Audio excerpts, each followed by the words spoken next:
হাজবেণ্ডটোৱে সময় থাকোঁতে মিছেছৰ ইম্পৰ্টেঞ্চটো বুজিব লাগে। কাৰণ মাইকী মানুহৰ নানান বেমাৰৰ মানে সন্মুখীন হয়, বিশেষকৈ ডেলিভাৰীৰ সময়ত বহুত মাইকী মানুহৰ মানে বহুত বেয়া এটা চিটুৱেশ্যন হয় দেই। সেইকাৰণে হাজবেণ্ড ৱাইফৰ যিটো প্ৰেগনেঞ্চিৰ সময়ত হাজবেণ্ডে মানে চাফিচিয়েণ্ট টাইম ৱাইফক দিব লাগে। আৰু যিখিনিয়ে কৰ্মব্যস্ততাৰ মাজত থাকে তেওঁলোকে মিছেছৰ ইম্পৰ্টেণ্টটো বুজি নাপায়। এগৰাকী মানুহে ভাতৰ কাঁহীখন বাঢ়ি লৈ হাজবেণ্ড আহিব খাম ৰখি থকা এজনী মাইকী মানুহ পাছলৈ গৈ তেওঁ কি কৰিলে পাৰ্টিবিলাকত যাবলৈ ধৰিলে। কাৰণ হাজবেণ্ডে নিজেই কৈছে যে তোমাক মোক কিয় লাগে, তুমি নিজেই যোৱা, তোমাৰ ফ্ৰেণ্ড নাই, তোমাৰ কাপোৰ কিনিবলৈ পইচা নাই, পইচা আলমাৰীত পৰিছে, যিমান লাগে লৈ যোৱা, ফ্ৰেণ্ডছ আছে লৈ যোৱা, গো এণ্ড এনজয়। গৈছে, এনজয় কৰিছে। আজিকালি পাৰ্টিটো ড্ৰিংক থাকে, লেডিবিলাকেও ড্ৰিংক কৰে, আজিকালি নৰ্মেল কথা।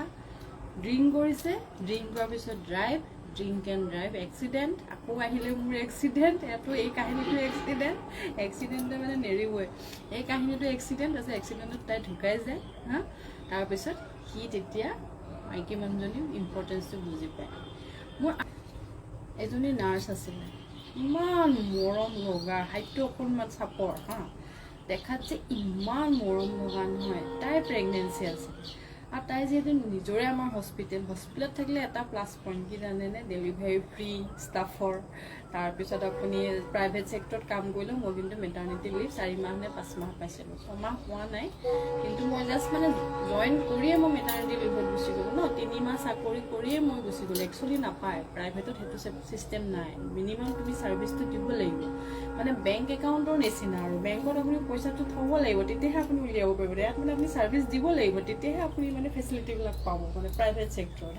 কিন্তু মোক যেনিবা দিলে, যিমানে যি নহওক মই তেওঁলোকক বহুত বহুত ধন্যবাদ দিওঁ। মই আজিৰ ডেটতো মই সেই প্ৰাইভেট ছেক্টৰত কাম কৰি মই মেটাৰ্নিটি লিভ 5 মাহ পাইছোঁ। তাতকৈ বেছি আৰু কি মানে মোৰ লাগে আৰু মই ক'ব গ'লে সেইখিনি সময়ত মই লাকিজনীয়ে লাগিছিলে, মানে তেনেকৈ কোনেও কোৱা নাই।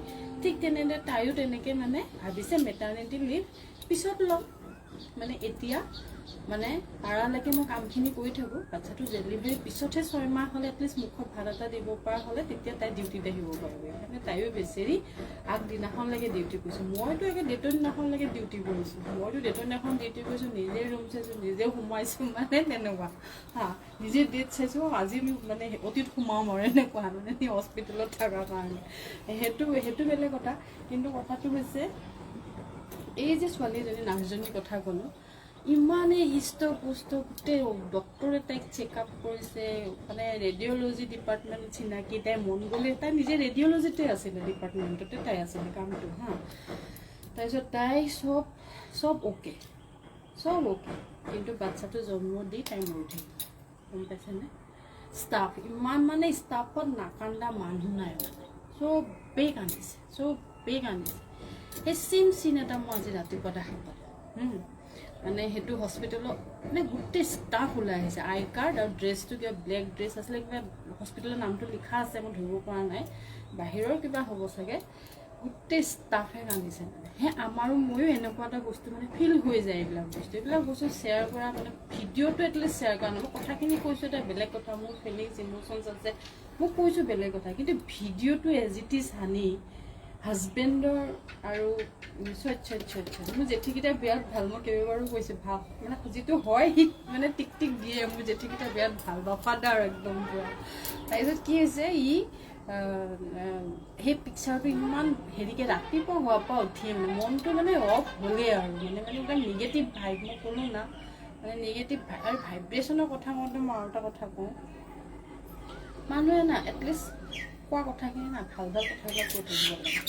এই শব্দটো লগাই না নোৱাৰোঁ এইবিলাক কথা বেছি কৈ থাকিব লাগে, নিগেটিভ ভাইব একদম মই পূৰা প্ৰমাণ পাইছোঁ।